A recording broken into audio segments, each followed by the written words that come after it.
اللہ رب العزت کی حمد تعریف و ستائش کے بعد محمد الرسول اللہ صلی اللہ تعالی علیہ وسلم پر اللہ تعالی بے شمار درود و سلام نازل فرمائے۔ اللہ کے رسول صلی اللہ علیہ وسلم پر درود و سلام کے تعلق سے جب ہم یہ کہتے ہیں کہ اللہ تعالیٰ ان پر رحمت نازل فرمائے، برکت نازل فرمائے، تو اس کا مطلب یہ ہے کہ ہم نہیں جانتے کہ اللہ کے رسول صلی اللہ علیہ وسلم کتنی برکات کے، کتنی رحمتوں کے، کتنی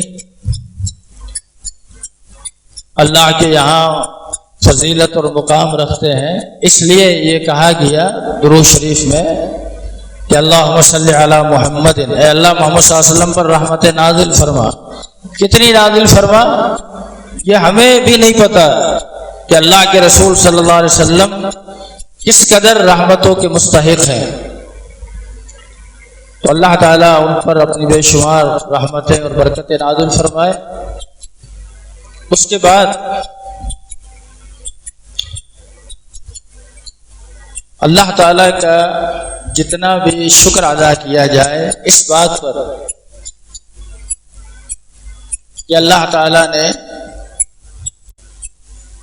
ہمیں آج بھی اس خالص دین پر چلنے کی توفیق عطا فرمائی جو آج سے 1400 سال قبل جناب محمد الرسول اللہ صلی اللہ علیہ وسلم پر نازل کی۔ اس دین کا صحیح پیروکار بنایا اور اس دین کا صحیح معنی میں وارث بنایا،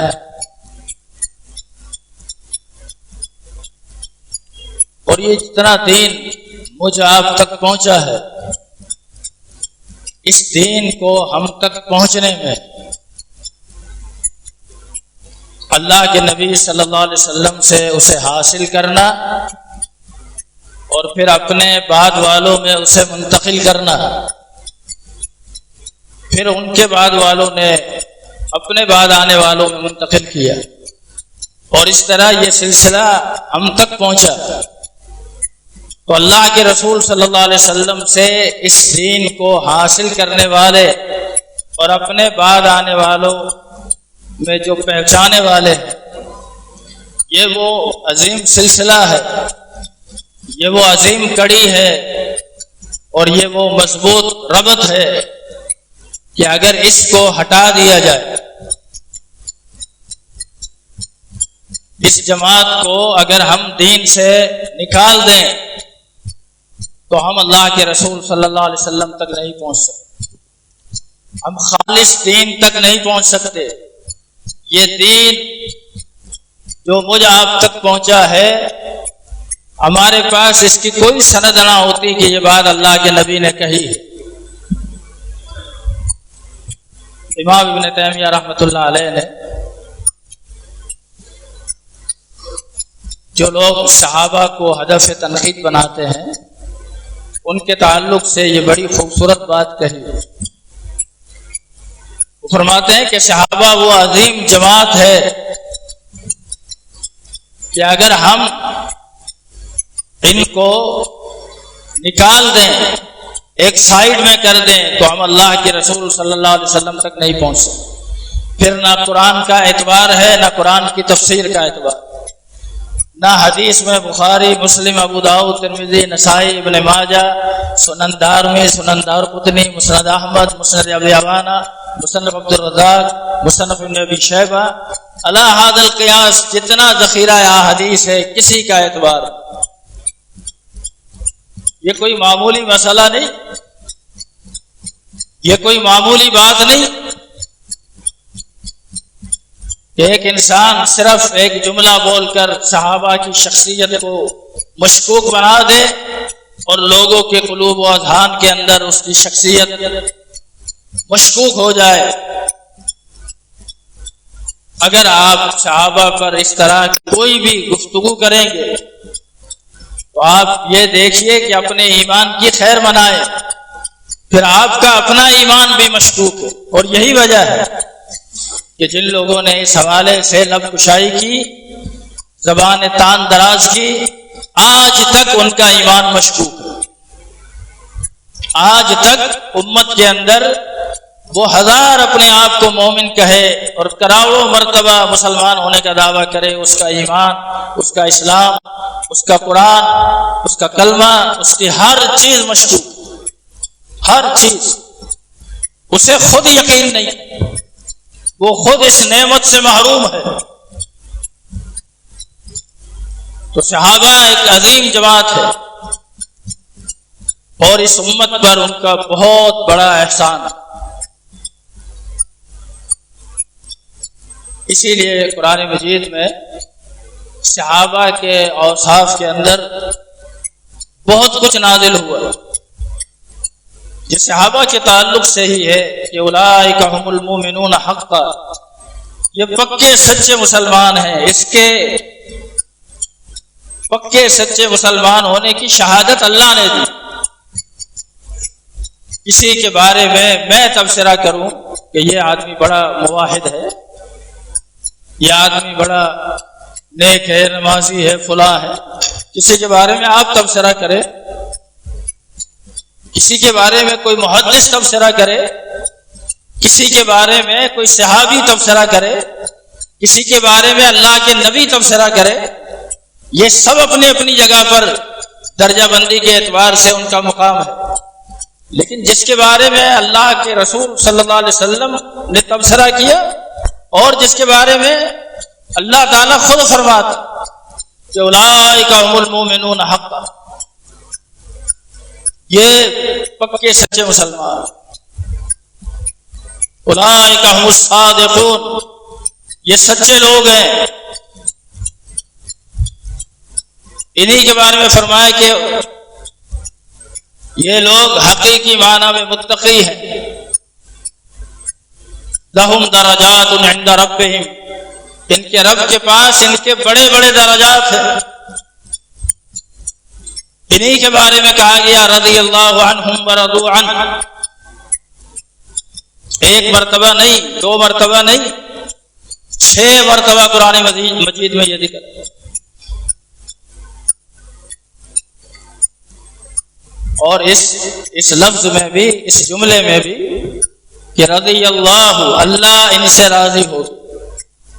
انہوں نے اللہ کے دین پر ایسے عمل کیا ہے کہ انہوں نے اللہ کی رضا پا لی، اللہ کو خوش کر دیا. یہاں یہ مقام بڑا ہی قابل غور ہے. آپ کسی کو کوئی کام کہتے ہیں، وہ آدمی آپ کا کام بڑی ایمانداری سے، دیانتداری سے، آپ کی توقعات سے بڑھ کر کے دکھا دے، تو آپ اس موقع پر کتنا خوش ہوتے ہیں. آپ کہتے ہیں آپ نے تو بس کمال ہی کر دی، آپ نے تو حق ادا کر دیا. محدثین کرام نے، مفسرین کرام نے ذکر کیا کہ رضی اللہ عنہم، اللہ ان سے راضی ہو گیا. یہ بات تو سمجھ میں آتی ہے، یہ اللہ سے راضی ہو گئے. بھائی انہوں نے اللہ کی رضا کو حاصل کرنے کے لیے بڑی تکلیفیں سہی، بڑے مصائب جھیلے. آپ کبھی نہیں دیکھتے دنیا کے اندر کہ کوئی شخص جس کو آپ کوئی کام، اپنا کوئی کام کسی کے سپرد کرے اور وہ آپ کا جب کام کر دے نا، تو آپ تو اس کو جزاک اللہ کہہ رہے ہیں، آپ اس کا شکریہ ادا کر رہے ہیں، آپ دل سے اس کے احسان مند ہیں. لیکن اس نے جب محنت کی ہوئی ہوتی ہے نا اس کام پر، جتنی مغز ماری، جتنی اس کو مشکلات کا سامنا کرنا پڑا ہوتا ہے، تو وہ جواب میں آپ کو کیا کہتا ہے؟ بس بھائی رہنے دو،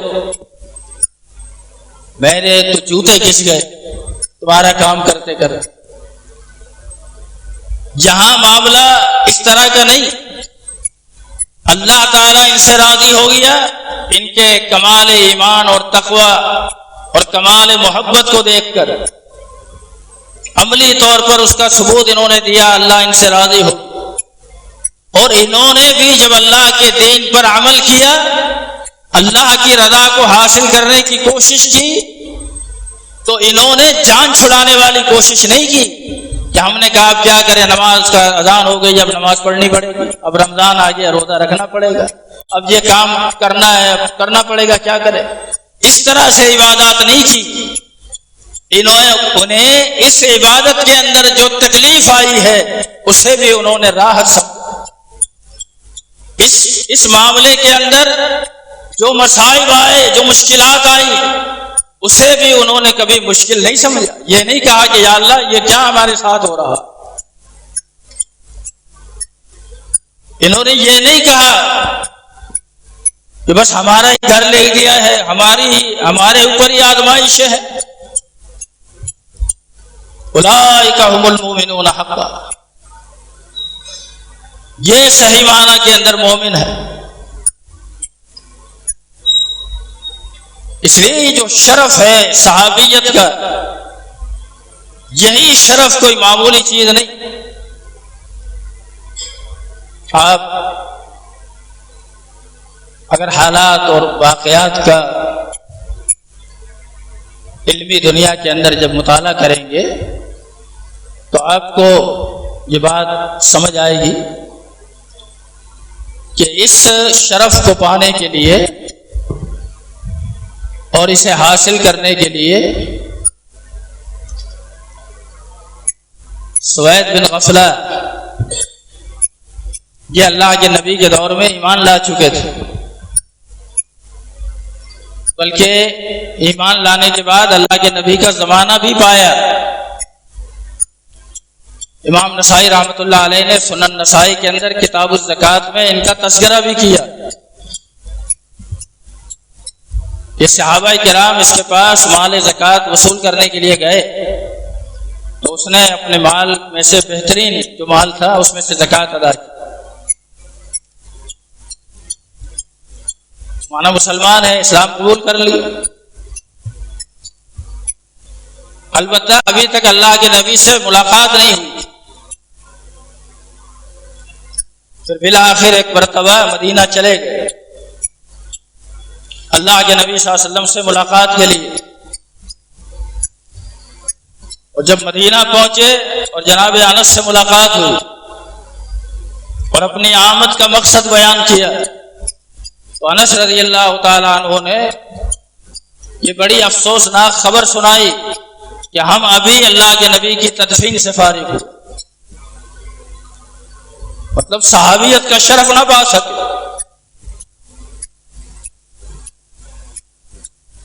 ایک اور شخص وہ اللہ کے نبی صلی اللہ علیہ وسلم سے ملاقات کے لیے گیا، امام ترمذی رحمۃ اللہ علیہ نے جامع ترمذی میں اس کا تذکرہ کیا،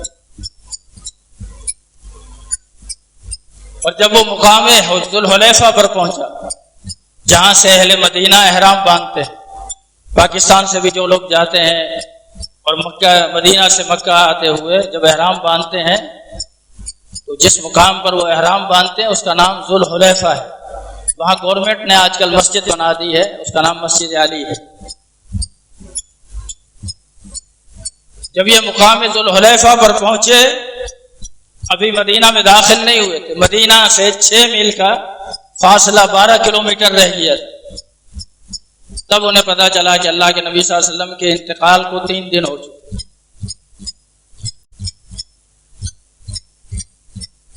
کیا لوگوں کے جذبات ہوں گے اس وقت،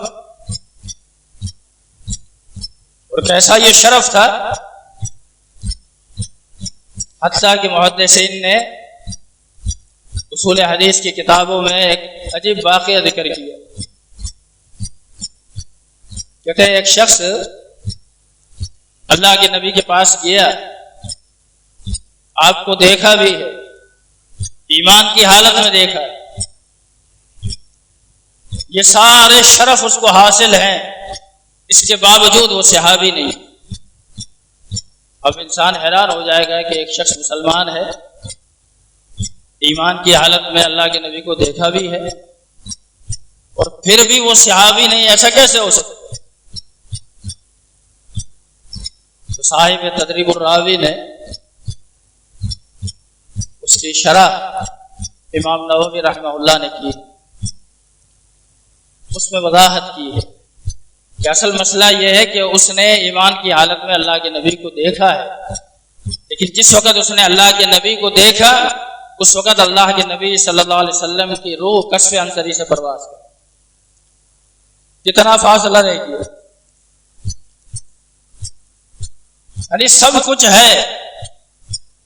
اور حافظ ابن حجر رحمۃ اللہ علیہ نے اس موقع پر لوگوں کو چونکا دیا جب یہ کہا کہ اللہ کے نبی صلی اللہ علیہ وسلم کے تمام صحابہ کرام فوت ہو چکے، اور سب سے آخر میں جس صحابی کا انتقال ہوا اس وقت سن ہجری 106 تھا.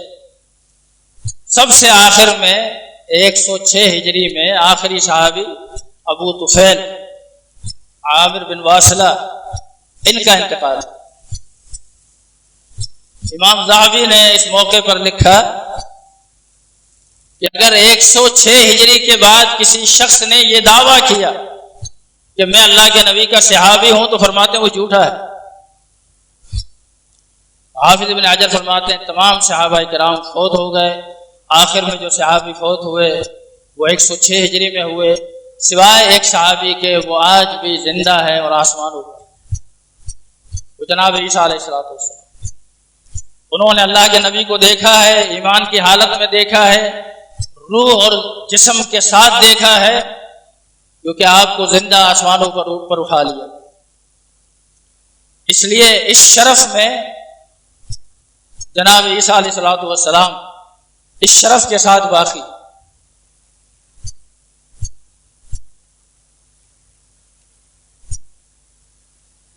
صحابیت کا جو مقام ہے، صحابیت کا جو شرف ہے، بتانا یہ ہے کہ یہ کوئی معمولی سی بات نہیں. اور یہ بات اس وجہ سے بھی میں بیان کر رہا ہوں تاکہ کوئی صحابہ کے بارے میں، کسی بھی صحابی کے بارے میں کوئی جملہ کہتے وقت، کوئی ذہن بناتے وقت، کوئی عقیدہ رکھتے وقت بہت سوچے، خوب سوچے. کوئی معمولی بات نہیں. آپ جس کے بارے میں بات کر رہے ہیں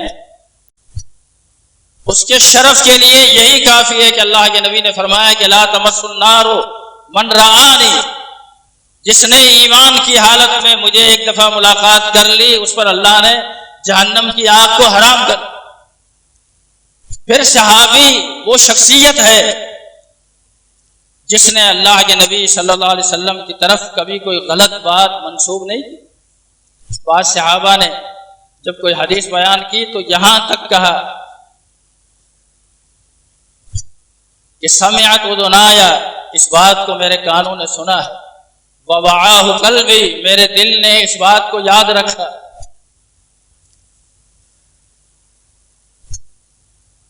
اور اگر میں نے یہ بات اللہ کے نبی سے نہ سنی ہو اور میں بیان کروں تو میں بہرا ہو جاؤں. کتنا اعتماد ہے. صحابہ کرام نے اللہ کے نبی کی ایک ایک ادا کو اپنے اندر. ہم تو بعض موقعوں پر بعض اچھی محفل ہوتی ہے تو لوگ کہتے ہیں کہ یہ موقع جو ہے موبائل کے اندر محفوظ ہو جائے، یہ موقع تصویر کے اندر محفوظ ہو جائے. صحابہ کرام ایسے تمام موقعوں کو اپنے قلوب و اذہان میں محفوظ کریں. جناب انس کہتے ہیں میں نے اللہ کے نبی کو جب انگوٹھی پہنے ہوئے دیکھا ہے مجھے آج بھی وہ نقشہ بھولتا نہیں. صحابہ کرام نے جب اللہ کے نبی کے تعلق سے اس طرح کی کوئی بات کہی، اس کا معنی یہ ہے کہ انہوں نے اللہ کے نبی کو کیسے نوٹ کیا ہے، آپ کی ایک ایک ادا پر وہ کس طرح جان دینے والے تھے. حتیٰ کہ یہاں تک صحابہ کرام نے ذکر کیا کہ اللہ کے نبی صلی اللہ علیہ وسلم جب ظہر اور عصر کی نماز پڑھاتے نا تو آپ اس میں بھی قرات فرماتے تھے، چپ چاپ ایسے نہیں کھڑے ہوتے.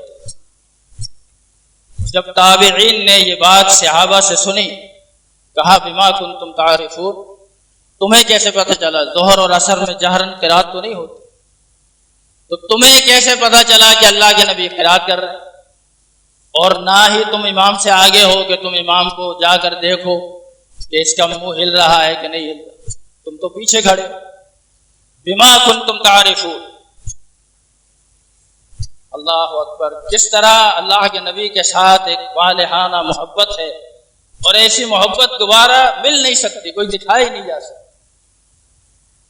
کہنے لگے ہم نے نماز میں اللہ کے نبی صلی اللہ علیہ وسلم کی داڑھی کو ہلتے ہوئے دیکھا، بتحریک لحیت، اللہ کے نبی کی داڑھی مبارک ہل رہی۔ جب آپ پڑھیں گے نا، اور پڑھتے ہوئے بھلے آواز نہ آ رہی ہو، لیکن اگر آپ کے ہونٹ ہل رہے ہیں، اور ویسے بھی سری نمازوں کے اندر قرات کا مسئلہ بھی یہی ہے کہ ظہر کے اندر آپ امام کے پیچھے سورہ فاتحہ پڑھتے ہیں، تو ایسا نہیں ہے کہ آپ اللہ اکبر کہہ کر پھر آپ کا منہ ذرا بھی ہونٹ حرکت نہ کرے۔ اگر ایسی آپ دل میں قرات کرتے ہیں تو یہ مسئلہ سمجھ لیجئے آپ کا یہ عمل بالکل غلط ہے۔ آپ نے اس طرح پڑھنا ہے کہ آپ کے ہونٹ ہلے، اس میں ایک سری قرات کا پہلو ہو۔ مسئلہ دوسری طرف چلا جائے گا اگر ہم اس مسئلے کو شروع کریں گے تو، ورنہ محدثین کرام نے تو یہاں تک اس مسئلے کو ذکر کیا ہے کہ اگر ایک شخص فجر کی نماز پڑھ رہا ہو امام کے ساتھ، سورہ فاتحہ پڑھ لی اس نے، اس کی ایک رکعت رہ گئی، سلام پھیرنے کے بعد جب کھڑا ہوگا تو کہتے ہیں اب اسے چاہیے کہ وہ اپنی قرات کے اندر تھوڑا سا جہر کرے، بالکل سر نہیں ہونا چاہیے، تھوڑا سا جہر۔ یہ مسئلہ اس لیے ذکر کر رہا ہوں کہ یہ واقعتاً مسائل ہیں، اور محدثین کرام نے باقاعدہ کتب احادیث کے اندر ابواب قائم کی۔ امام مالک رحمۃ اللہ علیہ نے موطا کے اندر اس کی وضاحت کی، جیسے میں کہہ رہا کہ تھوڑی سی قرات جہر ہو، الحمدللہ رب العالمین الرحمن الرحیم مالک، اتنی بہت زیادہ چیخ کر چلا کر، لیکن بالکل سر نہیں ہونا چاہیے۔ بتا میں یہ رہا تھا کہ بہت صحابہ کرام نے اللہ کے رسول صلی اللہ علیہ وسلم کی ایک ایک ادا کو محسوس کیا ہے اپنے قلوب و اذہان۔ وہ ساری چیزیں ان کے ذہن میں نقش ہیں، اور اتنی پاک باز جماعت ہے کہ آپ نے 20 مرتبہ یہ مسئلہ خطبہ اور علماء سے سنا، لیکن شاید کبھی اس طرح سے غور نہ کیا ہو۔ آپ کو پتا ہے کہ سب سے پہلے جب اللہ کے نبی صلی اللہ علیہ وسلم ہجرت کر کے مکہ سے مدینہ تشریف لائے تو نماز کے لیے اذان کا ابھی معاملہ نہیں ہوا تھا۔ جب لوگ جمع ہوتے تھے آپ نماز پڑھا دیتے، لیکن ایک فکر تھی کہ لوگوں کو نماز کی اطلاع کیسے دی جائے۔ کچھ صحابہ نے اس میں اپنی رائے پیش کی، لیکن کسی بات پر اتفاق نہ ہوا۔ عبداللہ بن زید بن عبد ربہ معروف صحابی، امام ترمذی نے تو یہ دعویٰ کیا ہے کہ اس سے سوائے اذان کی روایت کے اور کوئی روایت مروی نہیں۔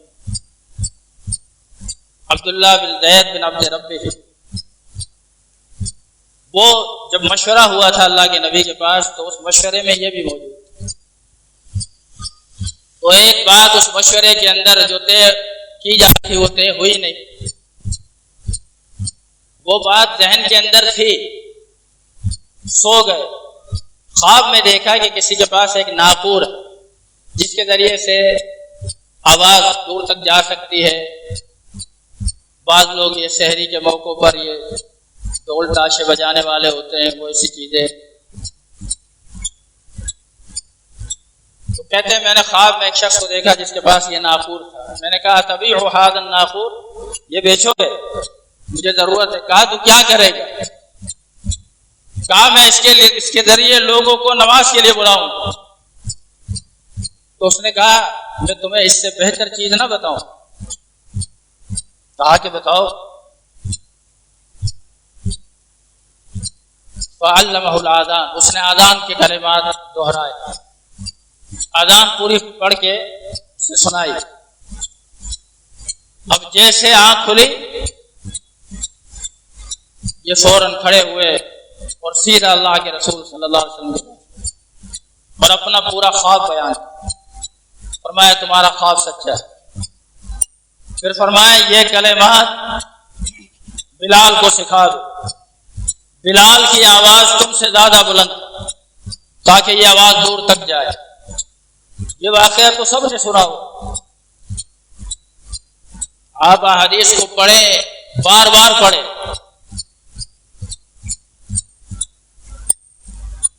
جس وقت اس صحابی نے یہ خواب دیکھا اور اس فرشتے نے جو خواب میں آیا تھا اس نے اذان کے کلمات انہیں بتائے، اور جب وہ بیدار ہوئے تو ان کو وہ کلمات یاد تھے، حفظ تھے. ایک مرتبہ سنا اور سن کر یاد. آخر یہ کوئی جماعت ہے نا جن کے قلوب و اذہان کی کے حفظ کے پختہ ہونے کی، ان کے دلوں کے پاکیزہ ہونے کی کتنی بڑی مثال ہے.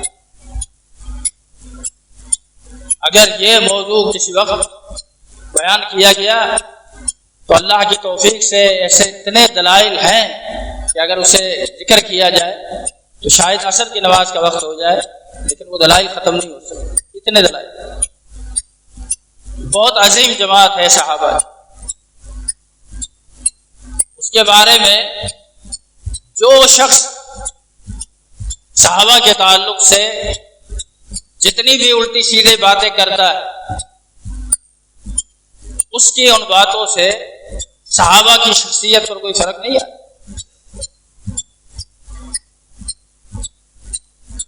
بہت سے منصف مزاج لوگوں نے جب صحابہ پر اس طرح کی گرفت کر کے بات کرنے کی کوشش کی تو ان کا قلم زیادہ حق سے تجاوز کر گیا، انصاف پر قائم نہ رہ سکے.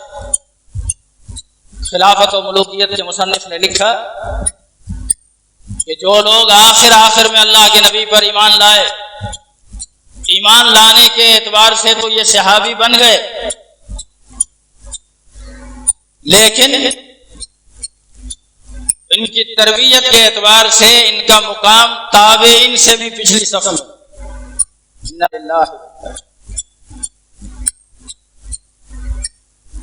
ایمان لانے کی وجہ سے وہ صحابی بن گیا، لیکن تربیت کے اعتبار سے اس کا مقام صحابہ کے بعد تابعین سے بھی پچھلی صف، تبع تابعین کی صف. یعنی تابعین کو پہلا نمبر ہے اور صحابی کو دوسرا نمبر. اب انہیں کیا پتا کہ صحابہ کا مقام کیا؟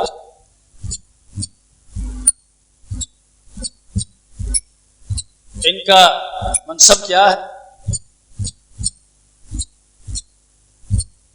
میں نے بتایا کہ کتنے لوگ اس بات کی تمنا رکھتے تھے کہ ہم اللہ کے نبی سے ملاقات کریں تاکہ صحابیت کا شرف ملے، لیکن آپ سے ملاقات نہیں ہو سکتی، وہ اس شرف کو حاصل نہیں کر سکے.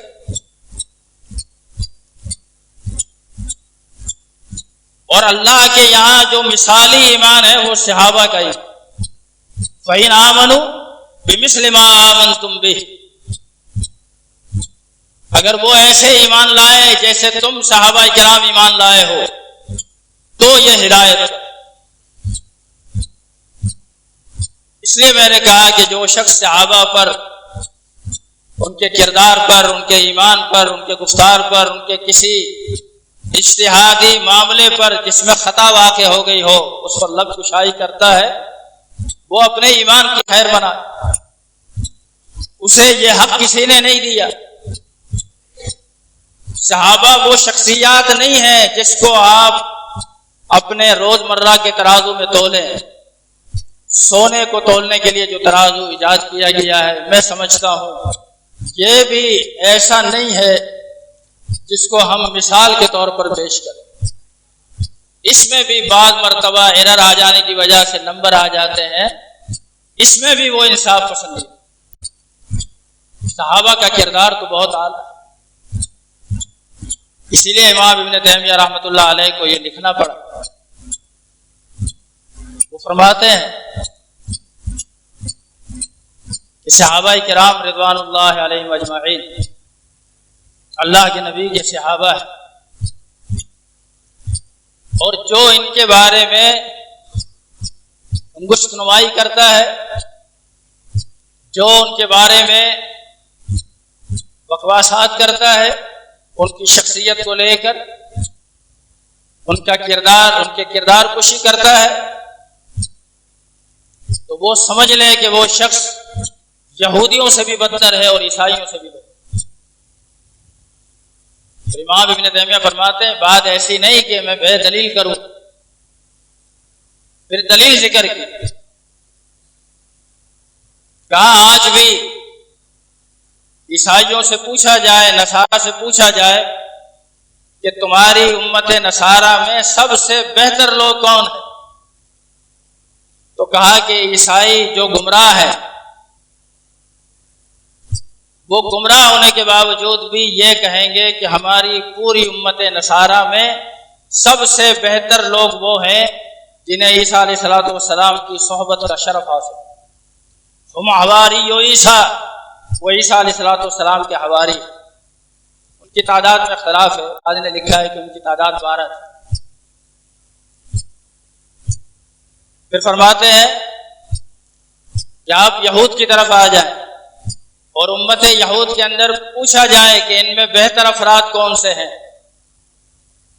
تو یہودی باوجود اس کے کہ وہ مغضوب علیہ قوم ہے، ان پر اللہ کا غضب نازل کیا گیا، وہ بھی یہ کہیں گے کہ ہم، اس سے مراد ہم اصحاب موسیٰ علیہ السلام کی صحبت کا شرف جن کو حاصل ہوا، وہ بالاتفاق امت یہود میں سب سے اعلیٰ۔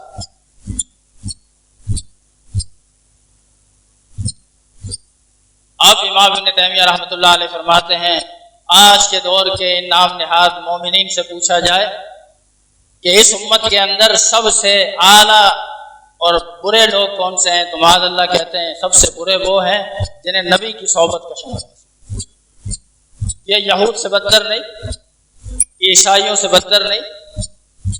پھر ہم یہ کہیں کہ نہیں جناب دل کے اندر بڑی وسعت رکھنی چاہیے، دل کے اندر بڑا توسع ہونا چاہیے،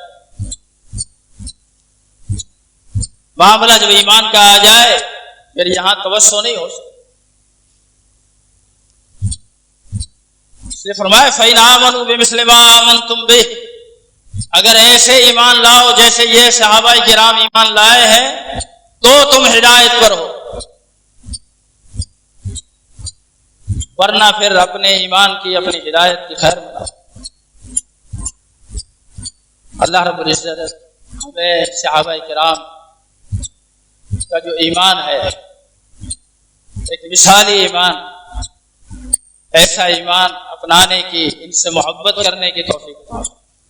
جناب انس رضی اللہ تعالیٰ عنہ کہتے ہیں کہ میں نے اللہ کے نبی سے بہت فرامین سنے، بڑی محبت ہے جناب انس کو اللہ کے نبی سے، اللہ کے نبی صلی اللہ علیہ وسلم کی صحبت میں 10 سال رہے۔ امام ذہبی نے سیر اعلام النبلاء میں ایک بہت ہی عجیب بات لکھی، فرماتے ہیں جناب انس نے ایک دن بیان کیا کہ اللہ کے نبی کی وفات سے لے کر آج تک جب تک وہ بات کر رہے تھے، فرمایا کوئی رات ایسی نہیں گزری جس رات اللہ کے نبی میرے خواب میں نہ آئے۔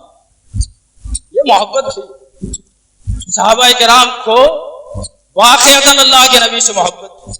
کہتے ہیں میں نے ایک دن اللہ کے نبی سے یہ سنا، جب ایک اللہ کے نبی نے ایک شخص سے یہ بتایا، ایک شخص کو کہ المرء مع من احب یوم القیامہ، انسان قیامت کے دن ان لوگوں کے ساتھ ہوگا جس سے وہ محبت رکھتا ہے۔ کہتے ہیں اس روایت کو سننے کے بعد جناب انس کہتے ہیں میری خوشی کی انتہا نہ رہی، میں اس دن بہت خوش ہوا اور فرمانے لگے میں یہ سمجھتا تھا میرے پلے تو کچھ بھی نہیں، لیکن جب اللہ کے نبی نے یہ فرمایا کہ انسان قیامت کے دن ان کے ساتھ ہوگا جن سے وہ محبت رکھتا ہے، تو میں نے کہا مجھے ابو بکر سے محبت ہے، مجھے عمر سے محبت ہے، مجھے عثمان سے محبت ہے، مجھے علی رضی اللہ تعالیٰ عنہ سے محبت ہے، مجھے تمام عشرہ مبشرہ سے، تمام صحابہ سے۔ اللہ رب العزت ہمیں اس طرح کی محبت اپنانے کی توفیق عطا فرمائے۔ اقول قولی ھذا واستغفر اللہ۔